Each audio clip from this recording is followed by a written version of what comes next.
Okay, up here in Steens Mountain, Oregon, which is basically a huge basalt flow, provides me an excellent opportunity to show your ass the difference between glacially carved valleys and valleys that have been carved over eons by a river. Now you can see the difference is mainly in the shape. Glaciers cause a U shape and rivers cause a V shape.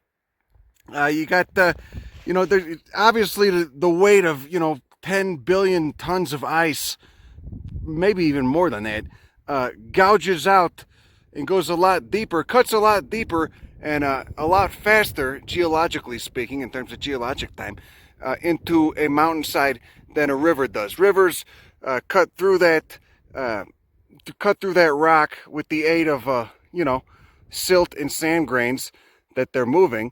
They cut through that rock. It takes them a lot longer than a glacier does. And you tend to forget that glaciers were covering most of North America, 10 or 15,000 years ago. So, there's, even being from Chicago, it's hard to realize the effect that glaciers had on the landscape there. That's why we have the Great Lakes. Oh, look at it. It's a bitterroot. It's a Louisia rediviva. How about that? Yeah, so there you go. Bitterroot, Louisia rediviva, Montiaceae, Caryophyllales. Same order as cacti, spinach, and beets. They got a big tuber down there in the ground. It's just a thick root that I guess is edible, but don't go eating the shit. You don't need to, all right? Don't go fucking up habitat. This stupid foraging trend everyone's trying to jerk off to. Anyway, so these are done flowering already, and their leaves are desiccated. They're basically just going to set seed, set fruit, and then go dormant. And when they come out, they got a couple leaves. The leaves have already dried up on these guys. That might even be them, those little white dried out things. They're done flowering. They come out in the spring, when it's moist, when it's more conducive to their growth. And then by mid to late summer, depending on what elevation you're at, they dry out. They got a huge fucking geographic range, down from Central Coast, California, all the way up into Montana and British Columbia. Really cool family, a really cool genus, excuse me. The genus has upwards of 2 or 3 dozen species in it. Quite a lot. And Louisia rediviva is a species complex, which means there's a lot of different varieties. There's a variation depending on where you are, what region you're in, etc. But going back to that massive U-shaped carve in a rock right there, being in Chicago, growing up there, I remember reading about how the Great Lakes were carved by glaciers. And the whole area was basically under 10,000 feet of ice, which is a very hard and abstract concept to get across to, say, a 9-year-old, which I believe is probably how old I was when I first learned about that. And in the Chicago area, we get something called Glacial Erratics, which are just these huge granite boulders that you just find out in the middle of the woods that were basically transported there by glaciers. And we notice because that type of rock, that granite, doesn't occur anywhere in the area. Most of northern Illinois, once you get down past that thick prairie topsoil, once you get down to it, it's all limestone. So there's no granite there. But you do get those glacial erratics. You get them a lot in Wisconsin too, and they're basically they were transported by the glaciers, and then once the glaciers melted, they were left. It's easy to forget that they were there. And they were there relatively recently. 15,000 years is not too long ago in the span of things, So, that brings me to another topic. Maybe you got a racist grandpa, or some relative that believes in right-wing conspiracy theories, who says shit like the climate's always been changing. Well, yes, the climate's always been changing, but not like this. The climate hasn't experienced such a drastic rise in CO2 akin to what humans have been doing the last 150 years since the Eocene, And during the Eocene, there were crocodiles in goddamn Wyoming. There were dawn redwood forests up at Ellesmere Island in the Canadian Arctic, up at the higher latitudes. There were palm forests in Washington State.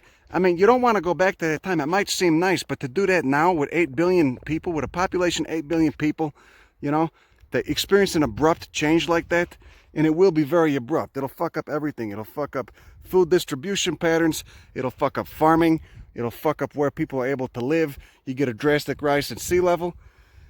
The climate's always been changing, yeah, but you don't want to, yeah. I guess it's supposed to be like, basically make an excuse for climate change being natural. I don't know what natural even means anyways. I thought it was just a bullshit word to sell shit you don't need.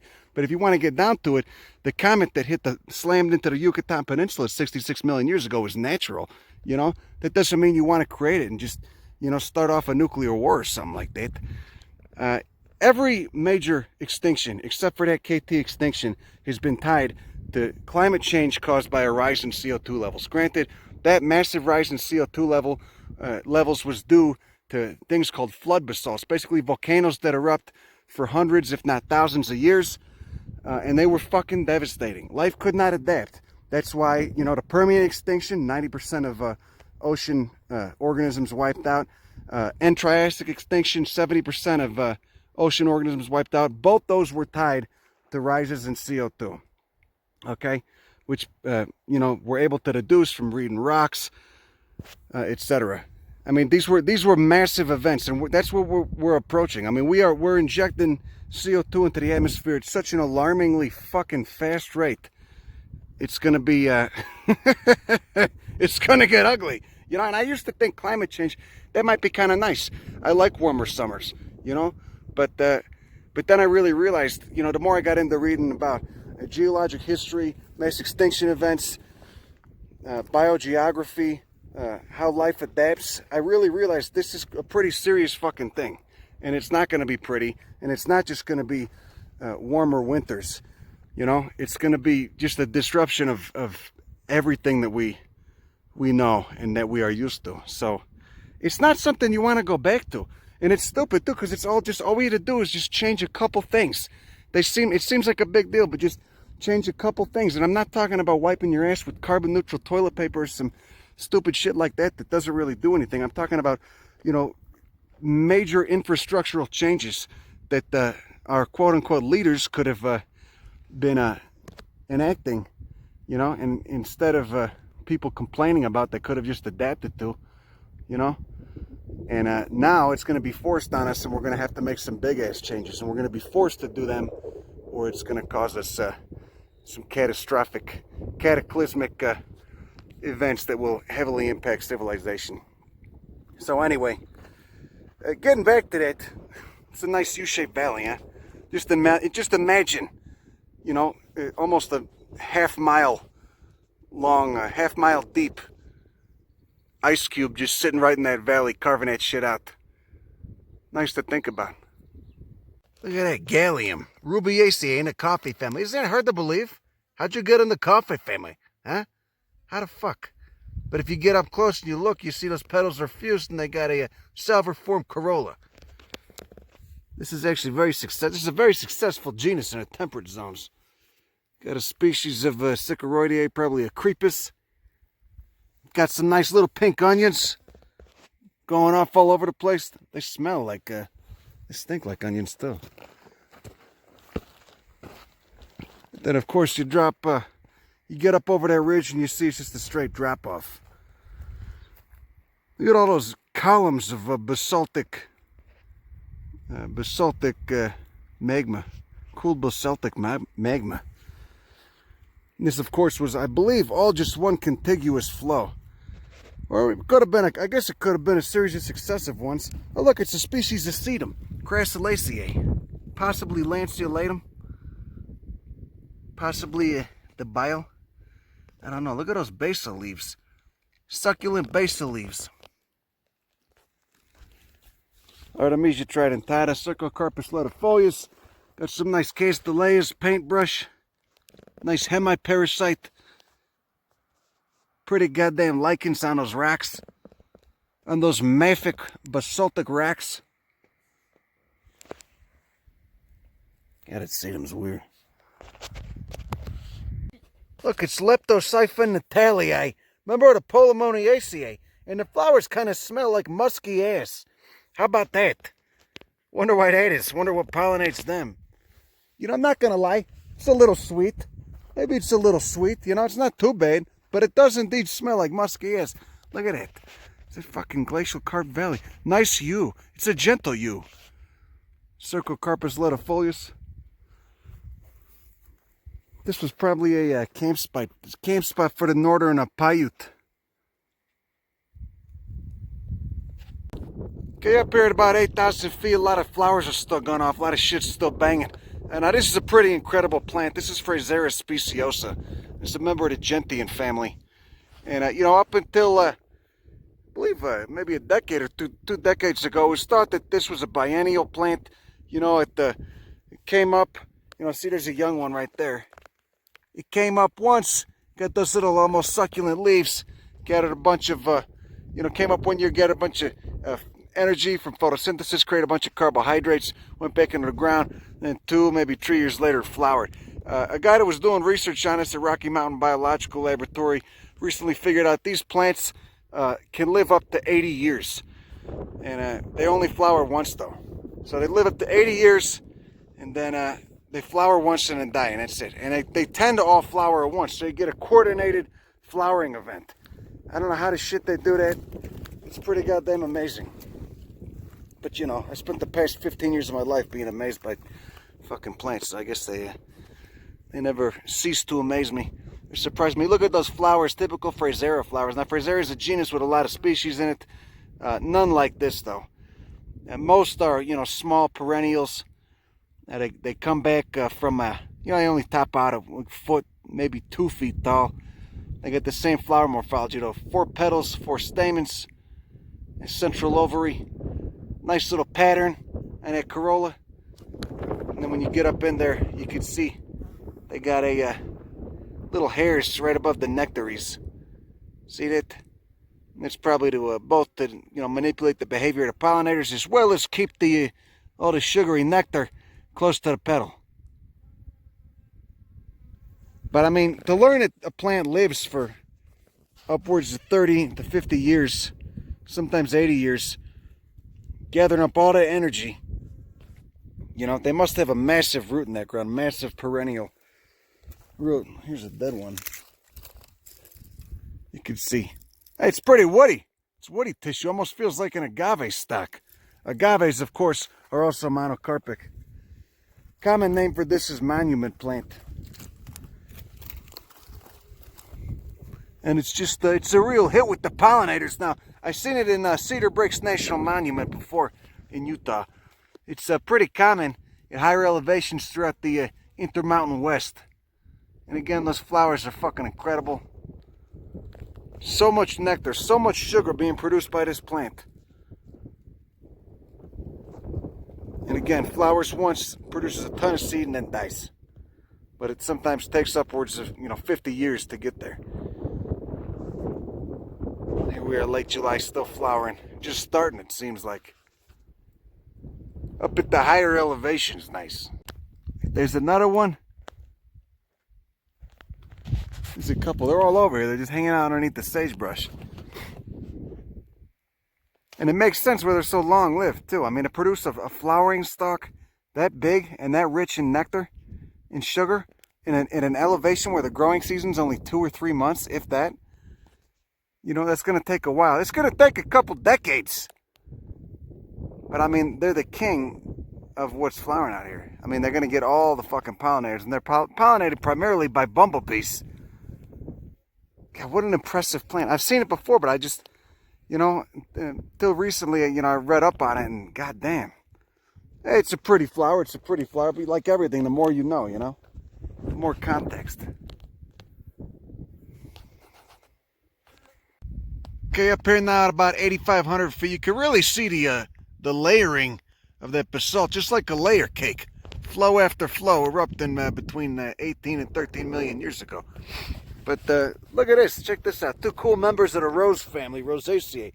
You got a Horkelia, weird fucking name, but really cool plant, really cool genus. A Horkelia with pink flowers. That's a low-growing mat. And it almost looks exactly like, at least with the, just looking at the basal rosette, like this other, this geeem trifolium, also in the rose family. The flowers are obviously quite different.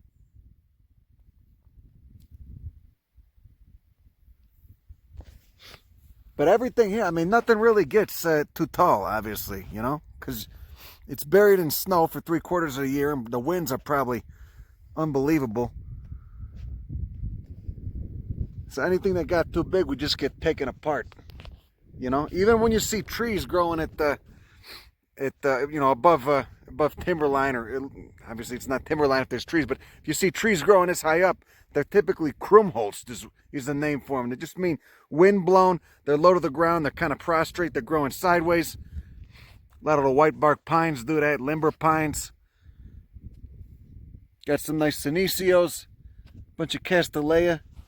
Even a goddamn artemisia. The sagebrush is dwarfed. And some nice eriogonum. A carex or a sedge or a jung. I don't know what this shit. I'm bad with my graminoids. Honestly, I don't give a shit. I should, but they're just, they haven't wooed me yet. They're not that charismatic. That geeem is something else, though, you know. Goddamn, rosaceae.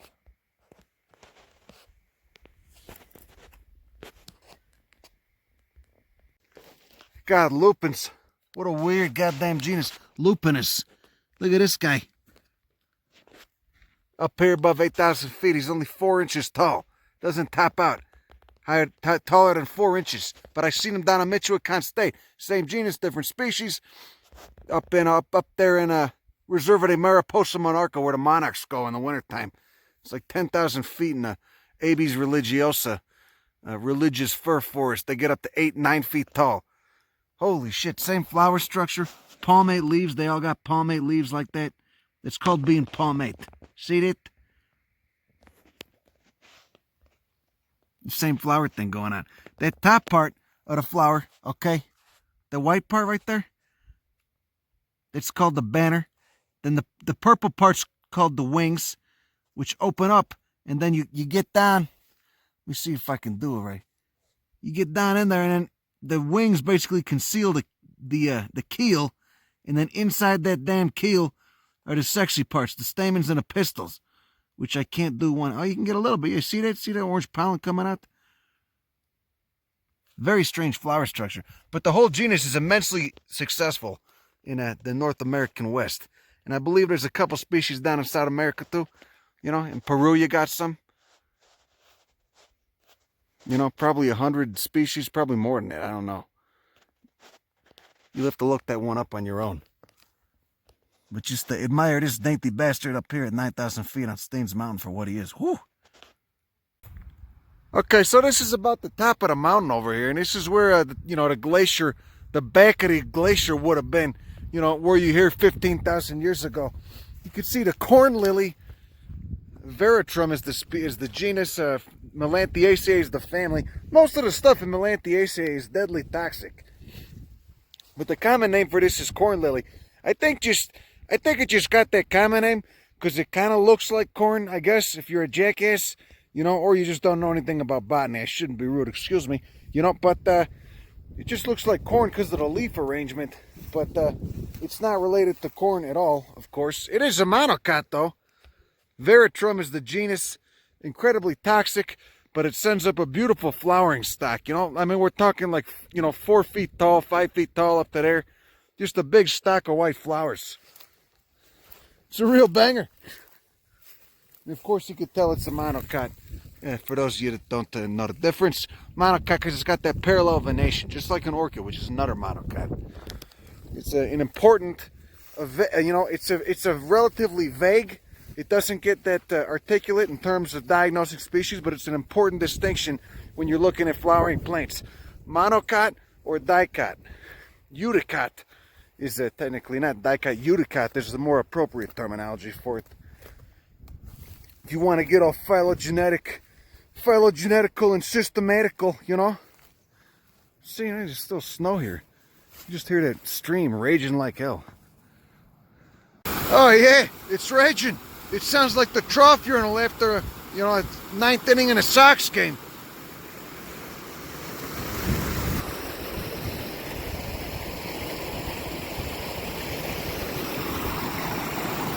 And again, come over here, check this out, it's nice.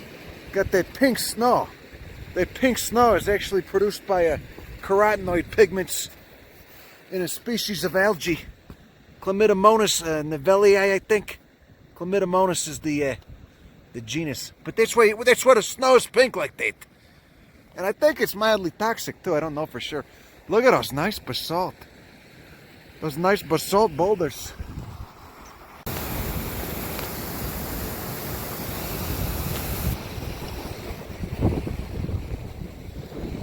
Juniperus communis. Common juniper. You'll never see this taller than maybe, 3-4 feet at most. It's all over the world though. It's a prostrate growing juniper. Oh, it's a species of primula, the artist formerly known as dodecathion. These are a real early bloomer. What is that, a potentee or something? Yellow flower, another rose family. Nice trifolium, clover. Can't get too jazzed on those. I can't get too jazzed on them. I respect them. They're still pretty cool, but I can't get too excited about them.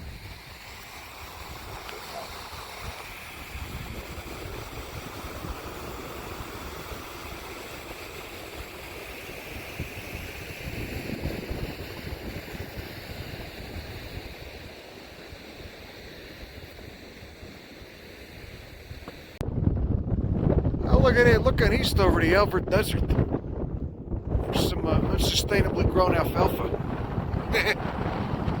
Holy shit. Nice example of a fault block system. So common throughout the Great Basin. That's why it's so steep on the east side. The valley's dropping down while this side's raising up a little bit.